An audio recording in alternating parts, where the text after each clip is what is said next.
Afternoon to you, our viewers. You're welcome to another wonderful episode on your favorite political show, the Roundtable. My name is Shegun Odunayo, and what we do on this show is to dissect political views, analyze them, and present to you the facts. And of course, we differentiate the truth from the lies and give you our own opinion on topical issues around the country. I have two of the very best of analysts here with me, and together I'll be talking about three fantastic topics that I'm sure will bring good tidings to your ears this beautiful Thursday afternoon. Amit Fatih is to my left, while Muhammad Lawal is to my right. Good afternoon, guys. Good afternoon to you, Amit. Good afternoon, Sheikh. Good afternoon to you, Muhammad. It's nice to see you back on the show. You know, to God alone be all the glory. Of course. All right, very quickly, let's go into the issues for the day. The number one issue is the kidnapping / insecurity crisis that is currently bedeviling various parts of the country, from the north to the east to the west to the south. Nowhere looks to be safe at the moment. It's the endemic seems to have started in Abuja in recent days, and from Abuja it has spread quickly. Crisis, insecurity issues in Kano to Plateau. From Plateau to several examples here in Lagos. And Amit, I think I should start with you. How are we in this kind of crisis at the moment? Of course, not that we've been completely safe all through the years, but in recent weeks, I mean, boom, Abuja kidnapping, boom, we went into Plateau. Of course, the Plateau crisis never ends. Boom, even Lagos, that is a bit safe, suddenly became controversial. What is the way forward?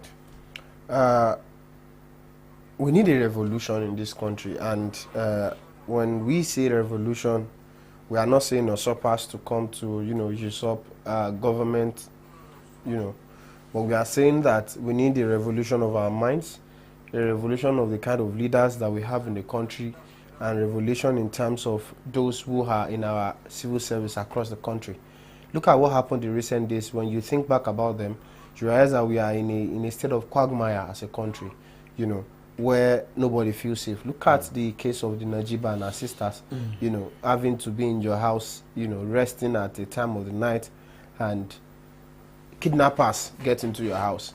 And now it's not getting worse already. Kidnappers got into your house. Someone was reached out to outside that we need help. A call for help was made. Security operatives followed the person that made the call for help, and our security operatives were not capable of taking down kidnappers, such that they were able to take up our security operative, our police in this instance. They took them full fight. They shot our officers dead. They were able to take their victims, and they locked them up, taking them and demanding hundreds of millions, in ransom.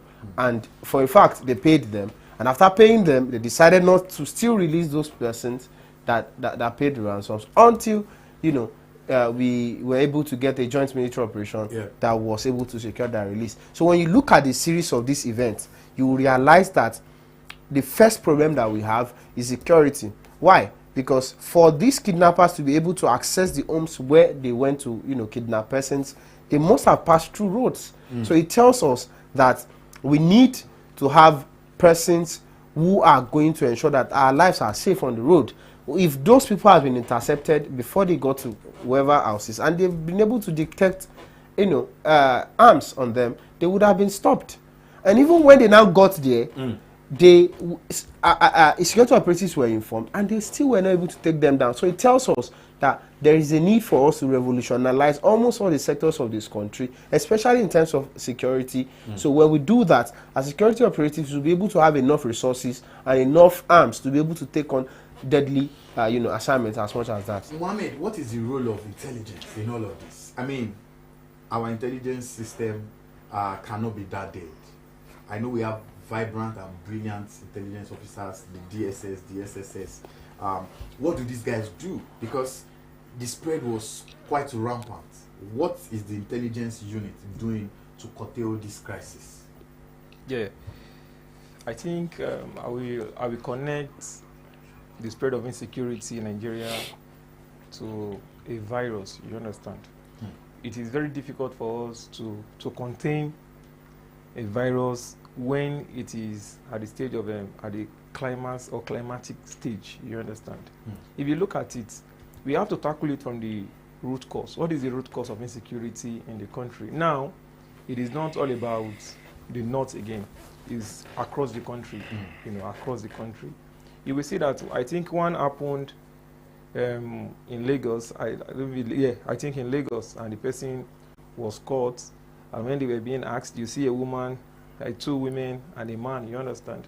This is to tell us that people are really suffering. It has to do with the poverty rates of the country at the moment. There is no how for instance, the intelligence, you know, they could be somewhere trying to forestall, you know, an insecurity in a particular state, and immediately you hear again that in Rivers State, over 400 people has been killed. You understand? Look at and again, I think security is as a result of the government carelessness. Not even the government carelessness now. It's all about the state government as well as the local government. The question now is that what are the local government doing in their own capacity to forestall insecurity in their locale? You understand? These people are not also doing anything. We have been clamoring that money should be delegated to these people for them to do this, to do that. But still, we still don't get anything.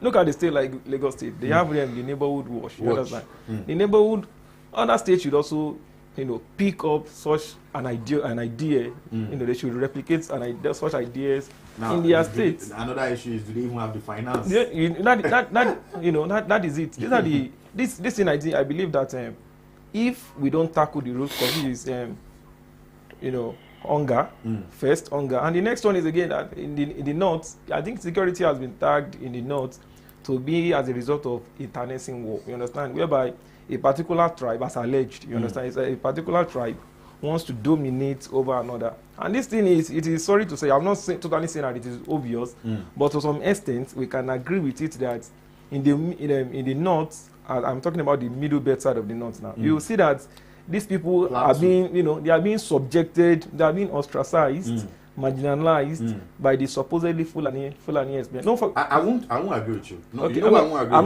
with you. I'm not outrightly on that. I won't agree with you. Because you know that is what many persons believe. That is general. I'm saying that because, for one, the Plateau example is one that I know very well. I mean, to a good extent. So let me be careful of how I use very well. Yeah. And I know that both parties involved on both ends are at fault. And it will not end. The Plateau crisis will not end with hashtagging Save Plateau. But the question now is that we have the president of the Middle Belt Association, or the Middle Belt region. That is Bitrus Pogu. You understand, Dr. Bitrus Pogu. And this man has said it. He has said it in countless, you know, addressing the newsmen. You understand that we want to stand on our own. We don't want any interference from the Hausa, so to say, from the Fulani people. You know, we want to have our own kind of, you know, autonomy by doing our things ourselves. But don't forget that about 2 days ago, the DSS arrested the president of Mietiala. Don't forget that these people, they came out to say that they want to, you know, there are two branches of Mietiala. There are two branches again. Yes. But let us talk. There is the Mietiala that is. There is Makn. Yes. MAKN. Yes. Yeah. And then there is N800bn. Fantastic. So yeah, you know, that's why, you know, that we are the media. Very well. So NAMK are the ones that are. That is why. NAMK are the ones that are always anti-government. Exactly. They are the ones that are always wanting to cause issues. And they are the ones that their president was arrested. The other Mietiala, according to what I know, they are just the regular stands for herdsmen. You know, you can invite them over and then this and this and this. But the other guy, you know that is also one of the problem. Many persons are even not informed. Even the one that is anti-government, you know, is still posing a kind of insecurity challenge. Of for course, the to state us. peace. You understand? So I think all of these things, I think the government quickly, as a matter of urgency, and as a matter of law and order, and the way it is being spelled out in the constitution, that they need to address this issue. It has become a pandemic. You understand? Pandemic. It's everywhere. It's even in Lagos. There, nobody, even in Ogun State, nobody is free. I believe that I think it is now a question and a submission by the federal government to grant each state and their state policing clamor over the years, and I think there is need for state policing now. You understand? Fantastic, Mohammed. This was brilliant, because I was going to go to the root causes, the primary causes for this endemic situation we found ourselves in, because it's no longer an eastern issue. It's no longer a northern issue. Even in Lagos, that is supposed to be the commercial capital of the Federal Republic of Nigeria, is experiencing this crisis. And I hope you are aware. I hope that you are aware that I think there is a barracks. I think is it Samuel Etan? I don't know, around the Ikeja there. Yeah. I think the barrack is on red alert. You understand? That is, there could be a kind of, there could be a kind of, they are on red alert. To tell you that it has gone. It's not even about the common man now. It's just a few days ago. Over to you now. We've dealt with the primary causes for this chaos that we are presently in. Big thanks to Mohammed for that insightful analysis there now. But I am hungry. Does that mean I should go and start kidnapping people? I am thirsty. Does that mean I have to put somebody's mother under duress and keep her to get money from her children, Latif, Shegun, Hakim, David, that are probably even looking for how to feed their families? I mean, we know the situation of the economy is at a very low level at the moment. But should I inflict pain on others because I need to feed? Is that level we are now as a people? So I don't know. I don't know how to start my address. I wanted to quote one of the words of Prophet Muhammad sallallahu alaihi wasallam, where he said, "You are not yet a Muslim unless you love your brother as much as you love yourself." So when they did interpretations of the words, he said that they are saying that you are not even human yourself unless you want for the other person next to you what you want for yourself. So it is absolute insanity for anybody at all to inflict pain on anybody to get joy when you are not a masochist. It is only masochist that derives joy from inflicting pains on others. Do you understand? So it has become as you said, a pandemic in the country, and I do not see it as a justification for the evil that is being meted out on our people. Quick one, Mohammed. There's this belief among the political class, a certain group or a certain group of persons have come out to express it. Let's take the Abuja example. Some politicians somewhere in Rivers State were making statements, and they were insinuating that some politicians were the ones that were causing chaos in Abuja. Somebody else spoke and was insinuating something similar. These are office holders insinuating something similar. Now, are we saying that these troubles we've been seeing in recent time is most likely coming from a group of political persons somewhere? No, I'm not even talking about. I'm saying generally speaking, because somebody in Rivers State said the crisis in Abuja was being perpetrated by some certain political the members of the political class. If we are using that Abuja example, there's a possibility the Plateau example is also in that form. There's a possibility the Lagos example is in that form. The northern example, the eastern example is likely members of the. I'll come to you, Mohammed. Now, looking at can we say that if members of the political class are accusing each other, that it must surely be from them? I think I will tag this to Socrates' dictum, which says that when a debate is lost, slander becomes the tool of the losers. You understand? I think it is ridiculous, you understand, to have heard that some people who are saddled with the highest offices in the country to subject themselves to stupidity. You understand? I think those people, if I want to say, they should be arrested, by the DSS and other top-notch security in the country. You understand? For you to have made such a very pecunious statement that a particular people group in a particular geographical area are the one causing mayhem in the FCT. I think that is very, very. That's a dangerous that statement. is not that it is crazy. You understand? Dangerous. I think we take things with levity in this country. You understand? If we were to be in the USA or in some countries like that or China, you know what they will do. You understand? Such people who make such statements would have been invited. Why did you get this thing for? Okay, tell us how that is. You are aware of all of these things. Yeah, you take us to them. You know, so that is dangerous, and it could even, you know, subject the peace of the country into chaos and all of those things altogether. I think it is a bad statement. And again, I want to quickly say something before we move. In 30 seconds, even in 1 second. You understand? My brother said, he said that he was quoting our prophet, sallallahu alaihi wasallam. But however, we have to understand the theory of Machiavelli, which is the end justifies the means, as well as the theory of Thomas Hobbes, which is survival of the fittest. You forget about the idea of you forget about the idea of inflicting. You throw humanism away from it. Okay, you throw them. You have to do it. I have to survive from this. All of us here is not only about. So if everybody is putting on the survival instinct, you won't be alive yourself. I probably would have killed you. We are still not alive because we are. But Shegun would have been beheaded when look at us. We are working for someone. I mean, the person is surviving at our own expense. Recently, the Lagos State Government banned Styrofoam and single-use plastics.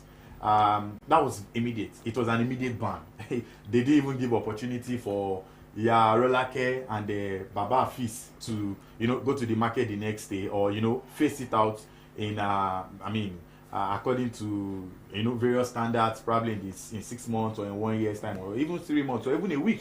It was done instantly because of the environmental problems that the state has been facing. I'll be training to the guys now. I'll be talking about this. What are the implications of this for the environment and for people's businesses? Already, I was hearing from a friend of mine this afternoon that a particular restaurant, of course, won't be mentioning their names, they didn't pay for airtime, a particular popular, food business in Lagos, not just in Lagos, in Nigeria, but the ones in Lagos have increased how much they now sell their food, and they strictly tied it to this policy of the Lagos State Government. So even before you dissect the matter, we are beginning to see, we are beginning to get responses, immediate responses. So amount of food can no longer be sold for so price because of this policy by the Lagos State Government. You have to buy it at this rate. So it means a certain Shegun Odunwayo or Yusuf Adeyemi or anybody who wants to buy food will say, okay, I have the money, I have to increase how much I want to buy. Yeah. Or say, I can no longer buy for you. Please let me manage, the roadside water or the roadside something, and then survive on it. It will ripple effect to affect those people's businesses. Persons will probably be sacked tomorrow or, they will cut the number. It's economics, it's business. Thank you very much, Shegun. Number one, we have to come together to accept the fact that yearly our climate is not improving, and we have to find every way possible for us to be able to ensure that we have an environment that is sane and safe for every one of us to live in. The move by the Lagos State Government is a right move and a well-thought decision, you understand? Because when you go into the deeper parts of Lagos, you will understand the menace that Styrofoams are causing, especially on our drainages and on our roads. Do you understand? Beautiful. Mohammed, the solution, it was a fantastic idea from what Amik said, but the solution was instant. I mean, what are the negatives? How does it negatively affect the lives of the man on the streets, environmental-wise now aside? I think we Nigerians, we are usually emotional when it comes to real life situations, things that are helpful to us as a person, as a human being. You understand? As citizens, we should be benefiting from the laws that will help us, to live a healthy life. You understand? For instance, look at Lagos State now. Coming from just Bekaya this morning, the gutters were smelling, stench and all of those things. Go to Badagry axis, go to Ikeja, go to any part of Lagos. You can't breathe healthily, for just 2 to 5 minutes. You understand? And this is the first time that elderly. This is the first time a commissioner, you understand, is coming into the state to rejig the environmental formulation. And this guy is doing very well. You know, he's doing a lot. Let us say, and I don't let us say very well. He's trying his best to ensure that somebody was doing the following with very fucked up. No. The following the person was suspended. Person was suspended from office. But look at it. There were pictorial, you know, show of what has been happening in the state. Look at all these styrofoams. Look at them in the gutter. Look at them everywhere. And look at the mistakes these people are doing. I think their products are not clearly. It's not clearly stated on the product. I'm just saying, you know, that you after use disposed. You know, most times when recycle, we should know that. But these people themselves, they can see what their product is doing all over the state. You understand? If they have if they are being futuristic or not even if they are being smart enough, they should also sensitize these people who buy from them that ensure that whenever you are selling this thing, you know, there is no, we don't even see the advert. They do adverts? We don't see the adverts. They are like Gary, and that which is not supposed to be. So you understand? No, I think as if it works for them. Yeah, I think on my own part, I think the Lagos State Commissioner of Environment decision or ban on it is absolutely fantastic. But I think since there are outcries from different persons, I think there is need for them to, at a point, give them maybe a month to bring their product together so that I think this is the first time that Amit and Mohammed will be agreeing on the same issue. So it looks like none of them is on the side of the they can't even be on the masses. These are big boys. These are big boys. Just look at them. No, I mean, but Amit, let's be realistic. It's not about being big. Let me paint an example for you. So I don't have a bottling company. I don't have a bottled water company. I'm just using my name as an example now. So check not doing your water company, whatever, and then you find it in the gutters, and then you find your own drink. You know, you are a drink. And I don't want to use popular brands because, of course, they've not paid to partner. And you find them in the gutters. I'm so sure you don't find Styrofoams alone anywhere in Lagos State. You will find them with their brothers. I mean, plastics, waters that men and women have drank. Shagun. No, I'm coming. And then, you know, any gutter you find in Lagos that you find dirt, you will find plastics. Am I right? Of course. You will find Styrofoams, of course. Why are we not saying, oh, you didn't write, please dispose? Why are we not doing the same thing? All right, are we doing this because it is the only thing or the easiest thing that the common man, like some of us, can afford? And then it's not some of the things that, you know, they can make calls and then, you know, they can easily get out of the trap. To start with, you are not part of those some of us that you mentioned now. You know, we know ourselves. You are not part of us. You are a very rich man. Just recently, we still know the money you went to collect. So, I understand the angle of the citizens and understand the angle of the pain it will cause, and understand the angle of the fact that it's not only styrofoams that are being seen on our waterways. So why are they the ones easily affected? Why they are easily affected is because I personally would think they constitute the more damage. Why? Now, let me give you an insight. You don't stop a menace. You don't stop. That's when I earlier said that Nigeria needs a revolution. You have an academic paper. Wait, I said Nigeria. Serve as research to this. I said Nigeria needs a revolution. You do not need an academic paper for that. All right? No, you said you have facts. You should relax. Now, I said Nigeria needs a revolution because we are a damaged country already. You see, the state of the use of styrofoams and plastic bottles in the street of Lagos is in the epidemic state, and almost across all our major cities in the country. Do you understand? So now, when you want to make a change, you start somewhere. You don't just, tell people where you're going to. You let them just see a blink of, okay, this is the direction I'm going to. When it started out, it started as going to a lock market that they are not cleaning well. That was what it started out when he became commissioner. I mean Tokunbo. Yes.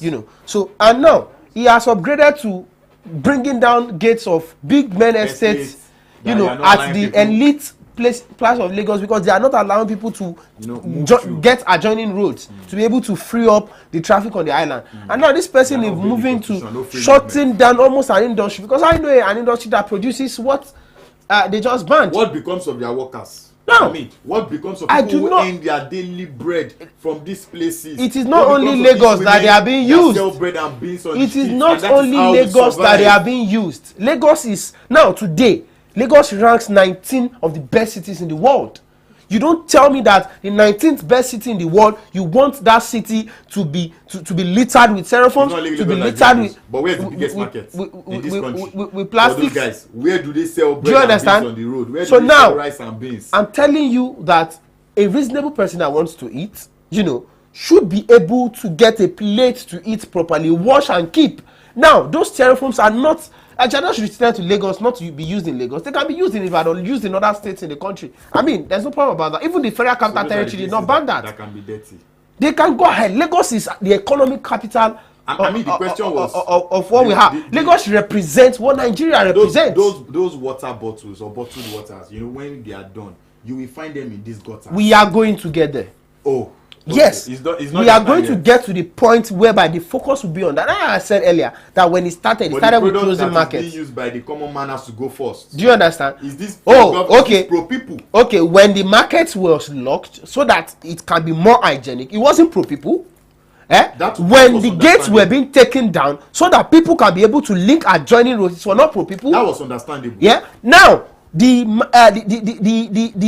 styrofoam that are taken off our streets are the cause of major floods that we have in Lagos, and it is affecting houses. Is that not pro people? And I asked the question: do we only find styrofoams in these flooded areas? That's why I told you that you cannot just do it. Now, just styrofoams. Now, you said they did not give enough time for people to prepare. Now, imagine if they said, okay, including plastic bottled water, including this and including that, including cans.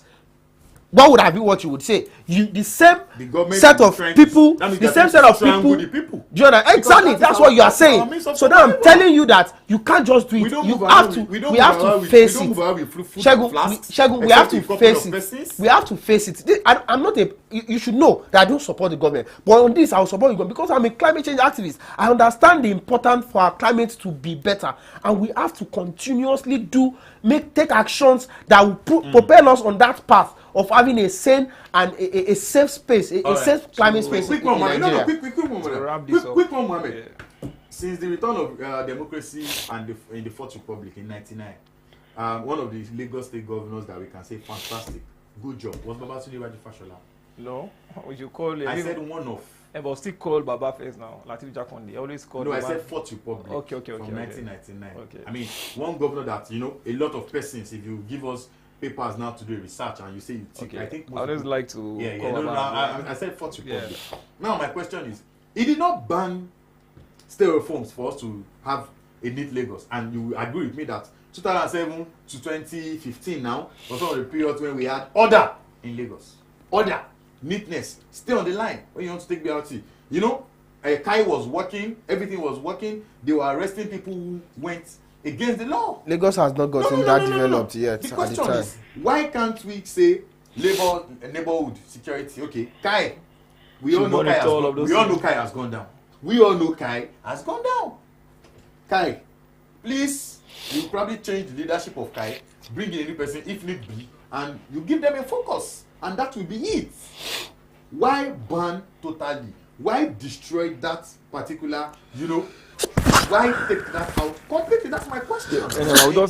I will even before I'll just say it maybe in just 30 seconds. Beautiful. The first thing is that I think I like the fact that we have cited the time of Fashola, which was the time of cleaner Lagos. You understand? Cleaner Lagos. And I think during this time, he provided a lot of beans for us to always, I think, well organized, structured waste disposal. You understand? We had it then. But I think the mistake the commissioner has made so far is that he should have first implement, a well-designed waste disposal system in the state across. We don't have it. We don't even have it. You understand? Even I think at this point in time, the Lagos State government should also be charging people who do parties in the state. For instance, if you are going to do any party, you have to register. You have to register with the lawman for a particular amount so that we can help you pack all your waste well at a very nice, I think these are the things we have to do. We can't just formulate something big and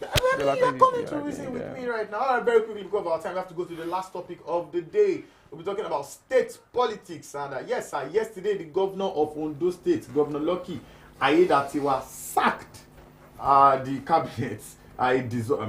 Sacked would probably be harsh. He dissolved the cabinet yesterday, everybody out, and some commissioners were hailed on their way out, while others were booed.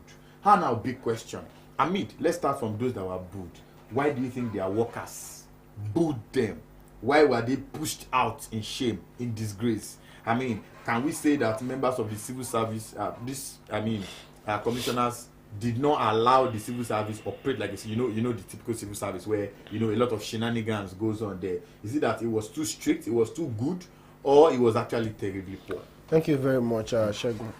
You see, I have come to agree that Nigeria as a country, do you understand? As a country, we are not actually ready for what change is as a country. Now, I will use the FCT example to start my argument. Was it Wike, or what was the name of the minister that locked out civil servants? Dave Umahi. Umahi, good. The Minister of Works, good. Thank you. Now, Umahi locked out for lateness. Civil servants for lateness.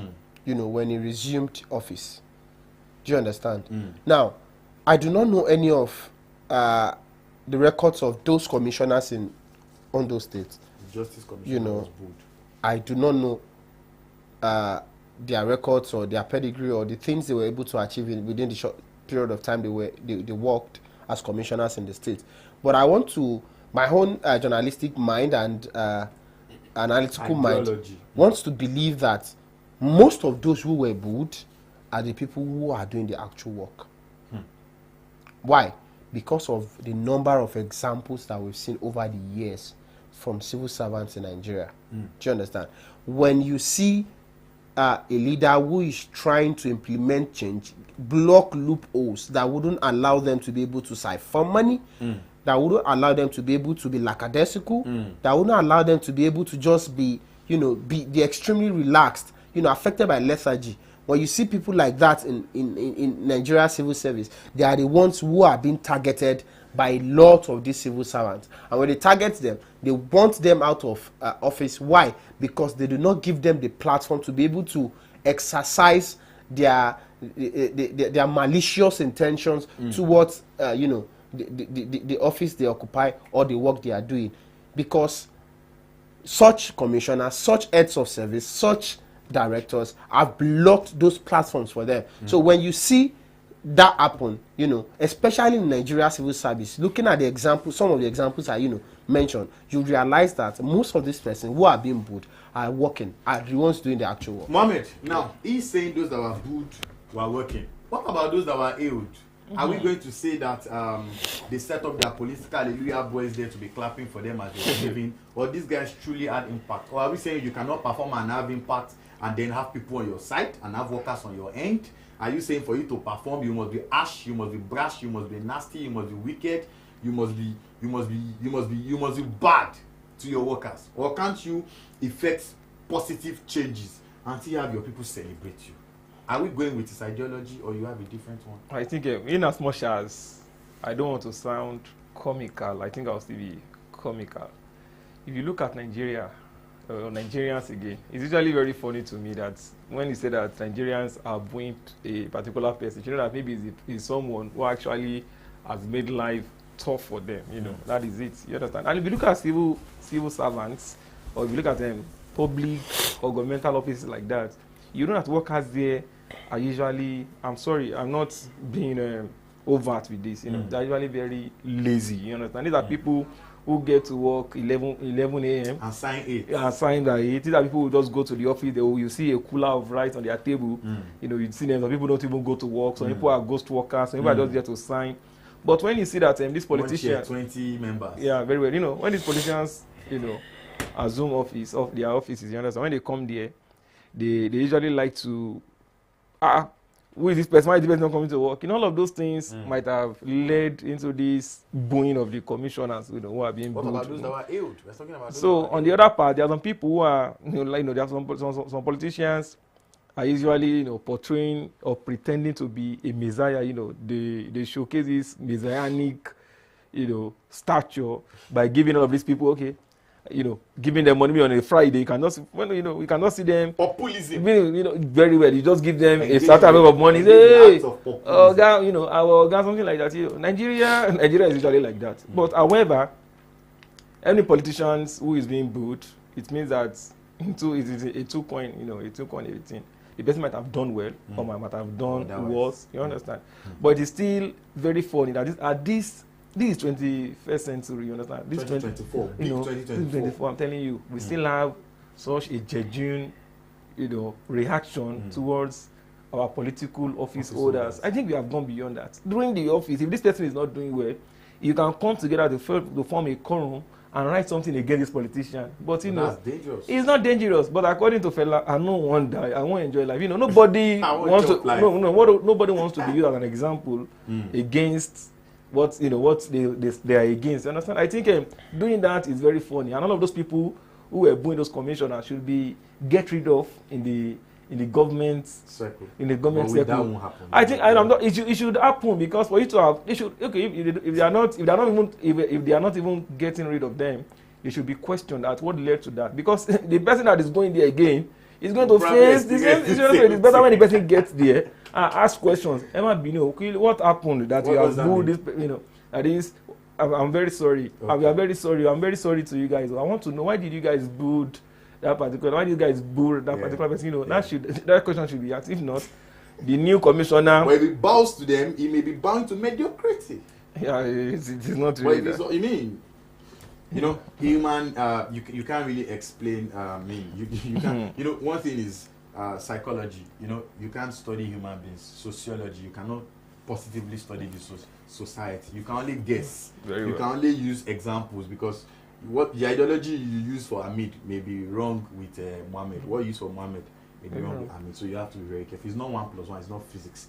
Very quickly, let's move on to. I'm still talking about state politics. We'll move on to Rivers State now, where the court has set aside the budget. That was the budget of the Rivers State Government. Of course, the number one man in the state, Governor Siminalayi Fubara, was the one who presented that budget to the assembly. But a lot of crisis has gone on.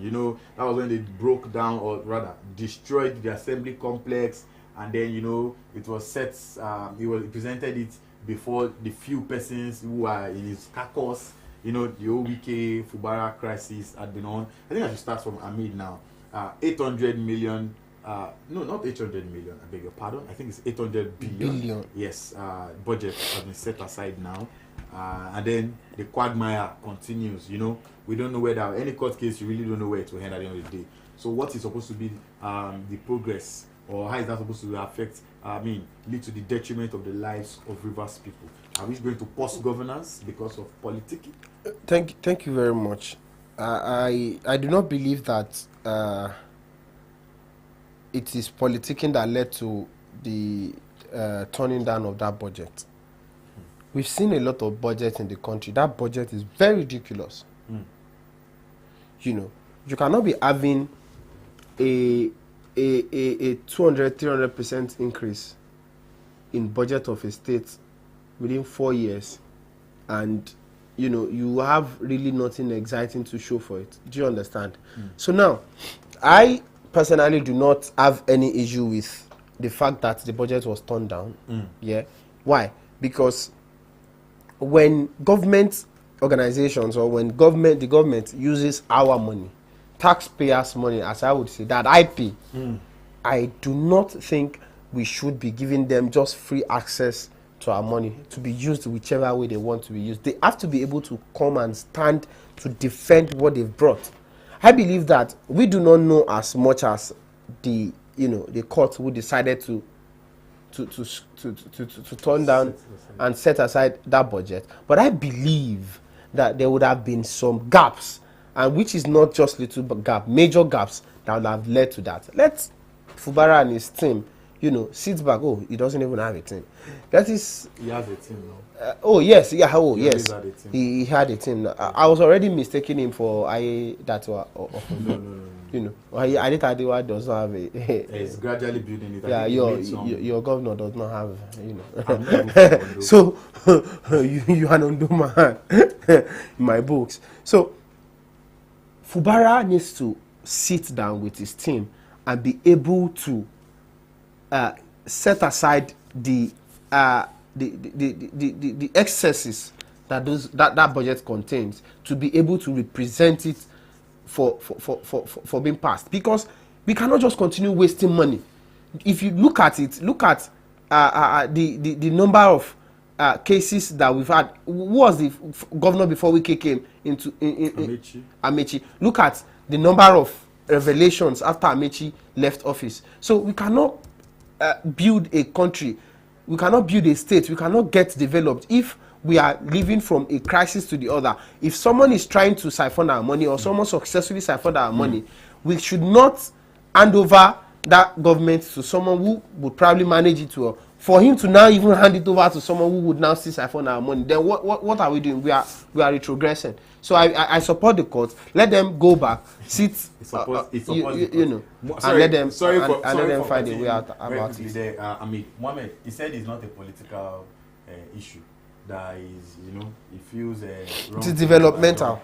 Now my question is, if they settle it politically, same budget returns, and then they follow it, they do it, they settle it indoors, and then they come and present it to the full house and all that. Don't you think what Amit just said will go down the drain? Of course, but however, if you look at the thing is even very funny to me. I don't know why everything seems funny today. For instance, look at it. Abuja ruled or set aside the 800 billion naira. You understand? That was presented by the governor. You understand? No, the court. The court, rather. Yeah. You understand? In Abuja, sitting in Abuja. The thing is very funny that the governor presented the budget to the house. Maybe I think they were just 2 in the house or 3. You understand? Don't forget those people who were sent out, who were in there again. I mean the house before, the house members, the majority before. You understand? Just all of these people, they are lawmakers. Yeah. You understand? Yeah. What they have done was against the law. It wasn't constitutional. Yes. You understand? Yes. The governor presenting the budget to just to 5 persons is even against the constitution. You understand? Even the 800 billion naira was not scrutinized by those 5 persons. Yes. Was against the constitution. Yes. Very well. The governor has been doing things that things that are not within the purview of the law. It is not constitutional. So what I've just said is that if the court is being honest or being straightforward, I think all of these people should. The court set it aside. I think that was. That is no. What the court should have done is that all of this. It cannot go outside of what was brought before it. I know, but however, you should bring all of this, judge all of these things together. These people are not serious. Now you are using emotions. I'm not being an emotion. I mean, it wasn't giving it a political submission, but now I'm giving it a political submission. You have started that you should take care of the people in your state, and you have been moving from one place because of your personal beef or personal something. All these people have been doing things at the expense of the citizens' life. What comes before the court that the court will deal with?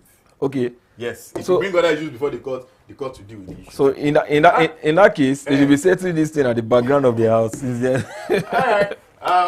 We've had a very wonderful time on the show, the Roundtable. Like I said earlier when I was starting the show, I said I have some of the most intelligent guys here that help us dissect some of these issues. And indeed, we have talked about them. We spoke about the insecurity crisis that is currently ravaging various parts of the country. We equally spoke about the ban of Styrofoam by the Lagos State Government, which was very quick and was immediate, leading to some complaints here and there. Lastly, we spoke about state politics. We went to Rivers, we went to Ondo, and we spoke about the issues that are affecting them at the moment. On behalf of the team, on behalf of Agunbiade Marvelous, Olalekan Olabode, my producer Olalekan Adetunji, moving around alongside Marvelous to ensure the cameras are properly set, and yes, one last man, Sulaimon Adeni, on behalf of everybody, and of course, not forgetting Melanie Shola. Yes, on behalf of everybody who has been behind this production, and on behalf of Amit, Fatih, and Mohamed Lawal here, I say thank you very much for watching. Have a fantastic Thursday. The weekend begins tomorrow. Stay out of trouble on Saturday. The Super Eagles of Nigeria will play. Of course, we are all fans of the Super Eagles. Stay out of trouble. Have a blessed weekend. God bless you.